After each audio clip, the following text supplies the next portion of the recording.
Comic Box. Comic Box. Comic Box, c'est une revue qui date du début des années 2000. Et j'ai rarement vu une revue aussi bonne, tout sujet confondu. Il y a du fond, il y a de l'actu, il y a des informations, il y a... Enfin, vous prenez n'importe quel sujet qui vous intéresse. La revue parfaite sur ce sujet-là, ça devrait être un comic box sur le sujet dédié. Là, on parle de comics, clairement. Si vous aimez, je sais pas, Magic, il faudrait faire un Magic Box. Si vous aimez Yu-Gi-Oh ou les mangas, Manga Box. Il faudrait, voilà, c'est vraiment pour moi la revue parfaite. On a des gens qui sont passionnés par le sujet, qui s'y connaissent, qui connaissent suffisamment les acteurs pour pouvoir produire du fond et du contenu. C'est-à-dire qu'il y a de quoi lire. C'est pas des articles de 20 lignes, c'est plutôt des articles de 4, 5, 6 pages, mais c'est pas du remplissage. Il y a de l'info, il y a du contenu. Les interviews sont en général des interviews fleuves. Alors, je parle de ce que je connais. Je parle de la revue telle qu'elle était jusqu'en fin 2017, début 2018, quand ça s'est arrêté.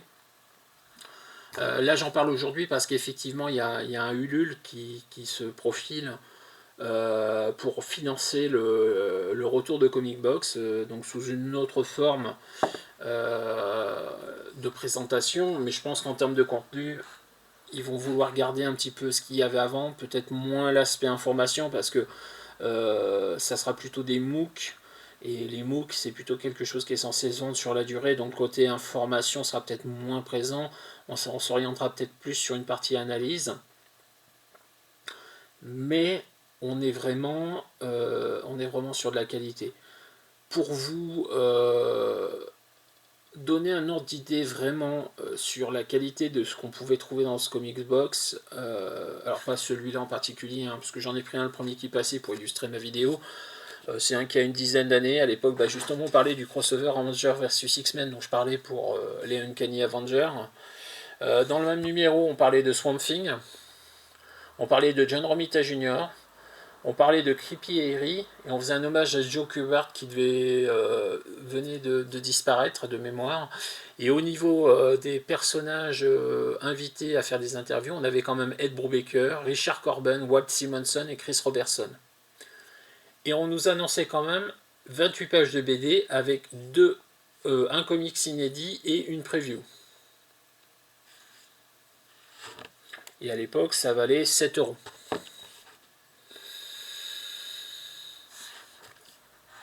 Il y a du nom, il y a du sujet,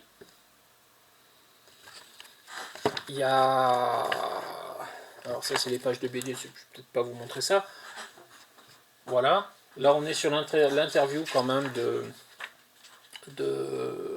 Ed Brubaker, donc 4 pages de texte, illustrées avec des covers. Les gars ils savent ce qu'il faut.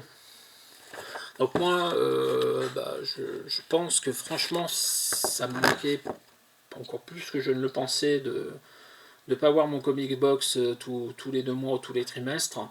Je suis très content qu'ils reviennent. Je vais les soutenir. Clairement, je vais les soutenir. Ça fait partie des choses que je vais, pour lesquelles je mettrai ma piécette parce qu'ils méritent. Vraiment. Je dis pas ça... je dis pas ça pour me faire bien voir ou quoi que ce soit. J'ai lu d'autres revues sur les comics, j'ai lu d'autres revues sur d'autres sujets.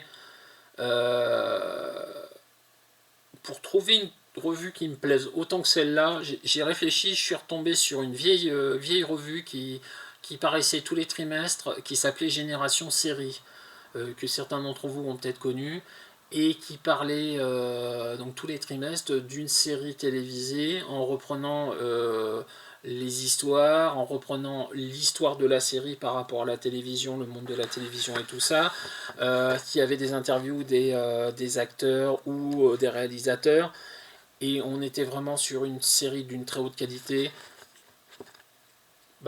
la même chose dans le monde des comics, ça s'appelle Comic Box. Voilà. Donc, comme je vous disais, je mettrai le lien sous la vidéo pour que vous puissiez voir un petit peu de quoi il retourne. Essayez de voir un petit peu si vous connaissez pas du tout la revue, de voir si vous pouvez trouver des screenshots sur internet de choses, parce qu'il y a vraiment, voilà. Si oui, je vais vous parler aussi pour vous prouver à quel point cette revue était sérieuse. Et quand je vais vous dire ça, vous allez rire, mais moi je suis très sérieux en parlant.